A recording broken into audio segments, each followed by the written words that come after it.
আমরা যারা আন্দোলন করেছিলাম সকল দল এবং মহলকে বলতে চাই, নিজেদের দলীয় স্বার্থ চরিতার্থ করার জন্য ফেসিবাদকে আসার সুযোগ করে দেওয়া যাবে না।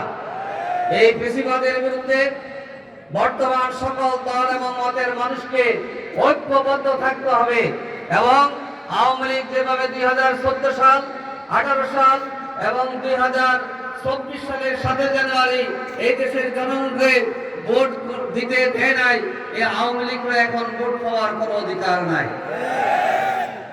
আওয়ামী লীগের বিচার হবে আগে। এই বিচার সুসম্পন্ন হওয়ার পরে দেখা যাবে জনগণ আওয়ামী লীগকে চায় কিনা। কিন্তু আমরা অনুরোধ জানাবো,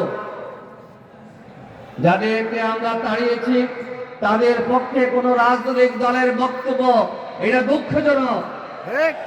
এই জন্য স্বৈরাচারের বিচারিত স্বৈরাচারের বিরুদ্ধে ঐক্যবদ্ধ ভূমিকা আমাদেরকে পালন করা লাগবে।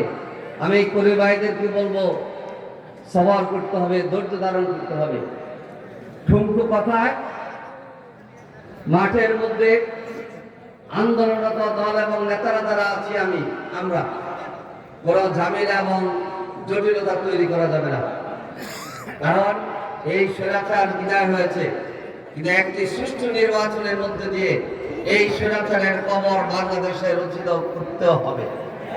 সেজন্য সকলকে ঠান্ডা মাথায় সবরের সাথে ধৈর্য অবলম্বন করে এবং অপর দলের নেতা এবং কর্মীদের সাথে সুসম্পর্ক রক্ষা করে স্বৈরাচারের বিরুদ্ধে যে বিভক্ত গড়ে উঠেছিল, আগামী নির্বাচন সুষ্ঠুভাবে সুসম্পন্ন করার পর্যন্ত আমরা ঐক্যবদ্ধ থেকে আওয়ামী লীগ ফেসিবাদকে কবর রচনা করব আমরা বাংলাদেশে ইনশাআল্লাহ। সংগ্রামী ভাই ও বন্ধুগণ, আসুন এখানে যারা কর্মী সবাই আছেন, আমি সূরা